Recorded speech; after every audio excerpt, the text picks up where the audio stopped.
لميني زار شم. الله فرمائے اقتربت الساعة وانشق القمر وإن يروا آية يعرضوا ويقولوا سحر مستمر. مشرکین را رسول الله صلی الله علیه وسلم ته ویل یا رسول الله من بدی ومن اے محمد من بدی ومن خو شرط دا دی چې ته زمونږ یو فرمایش په ځای کې ته زمونږ څه په ځای کې یو فرمایش هغه ته په ځای کې یو امر ته زمونږ په ځای نور خدای مختلف د هر چا خپل خپل تبع او چا به باغ را له جوړ کچا چینه را له راوباسه مکه کې دا وبکمه او چا به ویل د سرو خزانه د تاسو رہی چا به ویل ته باید یو غټ ملک یو غټ اجره دی او خمه الله را سره وي څه غریب سره را پاتېدل یو ته ویل ز نبی ما د پلان کې ولې نه نبی کې پلان کې ولې نبی کې او چا به دا ویل ته انساني ملائکه ولې ناراضي چا به ویل ته لیونه چا به تاسو شاعر غړ وړي چا به ویل په پیران ناشتي یعنی د څه خبره نه و چې رسول الله په سینه لګاواله خو څه خلک راجمع شو دی دا ویلا رسول الله صلی الله علیه وسلم ته دا ویلا چې موږ ته ایمان راوړو خو شرط دا ده کستا په خبره باندې الله دا سپومې دوه ټوټې کړه موږ بچو موږ ته ایمان راوړو وعده وکړه چې وعده وکړه محمد رسول الله صلی الله علیه وسلم الله تعالی لاس لپ کړه الله ته دعا او رسول جاری ورته وکړه چې الله دا خلک ایمان راوړي او دغه ستا مخلوق ده ته په دوزه کولم شي ورته جوړولم شي ستا په امر باندې بیلیدم شي جوړېدلم شي نو خیر د اسبوع د ته د لپاره بیل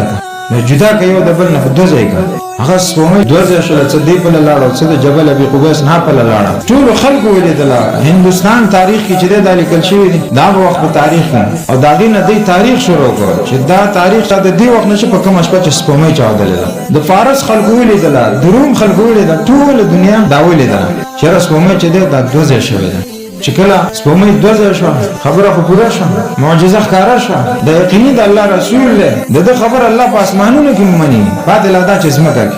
خبره خو په یو شرط باندې شوی و شرط دا چې موږ ایمان راوړو هغه ول نه الله په آیاتونه راولېګا اقتربت الساعه وانشق القمر الله فرمایي قیامت ډیر نږدې شي وانشق القمر سپومې وچاودل او الله تخپل وي و ان يروا آیه يعرضوا کدا خلک هر معجزه وګوري یغردو خدای ایمان نه راوړي او به څه وي ويقول سحر مستمر دا خدای جادوګر دی مستمر جادو کوي هر ورځ د سره جدا جدا جادوګری ده فوق جادوګر دی دا به په جادو برنامه کې خلک دې ته متوجي نشي او خلک یې نبی ونه غني خلک یې د کامیابی لپاره ذریعہ ونه غني خلک د ډله ډیر نه کوي د محمد رسول الله صلی الله علیه وسلم زما عزتمندو دا سره چې کوم سلوک د خلکو شوی دی دا بیان موږ تاسو ته قرآن خپل چې خلکو ته دا خو ساحر نه وكذبوا واتبعوا اهواءهم به تکذیب او به انکار او چې تسره نبی نه واتبعوا اهواءهم او خپل خواهشات بسروان قران کریم بل ځکه الله فرمایي ولو فتحنا عليهم بابا من السماء لظلوا فيه يعرجون کزدي مشرکین ته د کافرو ته د اسمان دروازې خلاص کړه او دوی له طاقت ورکما او یې چې د خپل طاقت باندې دا وخت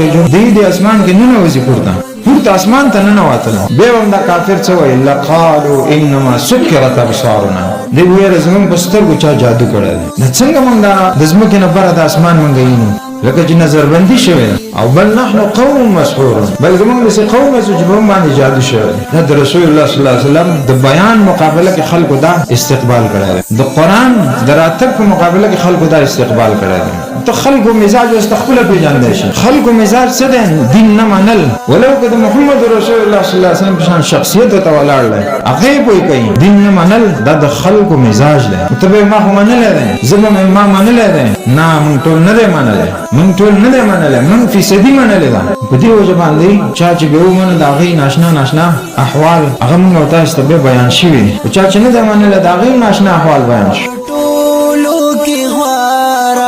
خير الورى إمام نبي ديترها